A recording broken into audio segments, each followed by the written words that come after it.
প্রবাসীরা, তাদের ব্যাপারে গুরুত্ব দিতে হবে। আমাদের শ্রমের দাম সবচেয়ে কম, সবচেয়ে কম। তারা এম্বাসিতে গুরুত্ব পায় না, এয়ারপোর্টে গুরুত্ব পায় না। এই সরকার অবশ্য তাদেরকে অনেক গুরুত্ব দিচ্ছে।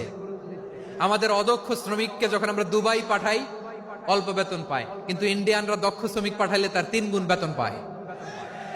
আমরা আমাদের শ্রমিকদেরকে অদক্ষ ভাবে আর পাঠাতে চাই না, দক্ষ শ্রমিক পাঠিয়ে আমরা রেমিটেন্সের বন্যা বইয়ে দেব। আমাদের শ্রমিকদের পাঠানো রেমিটেন্সের টাকায় সচল থাকে আমার দেশের অর্থনীতির চাকা। তাদেরকে সবচেয়ে গুরুত্ব দিতে হবে। আমরা পেয়েছি ফ্রিডম ফাইটার, মুক্তিযোদ্ধা, আর আমার প্রবাসী ভাইরা হচ্ছে রেমিটেন্স ফাইটার। জোরে বলো ঠিক কিনা? আমাদের জনসংখ্যাকে যদি আমরা জনশক্তিতে রূপান্তর করতে পারি, আজকে বাংলাদেশ যে অবস্থানে দাঁড়িয়ে আছে, বাংলাদেশ তার 20 গুণ উন্নতির শিখরে চলে যাবে। চিল্লায় বলো ঠিক কিনা?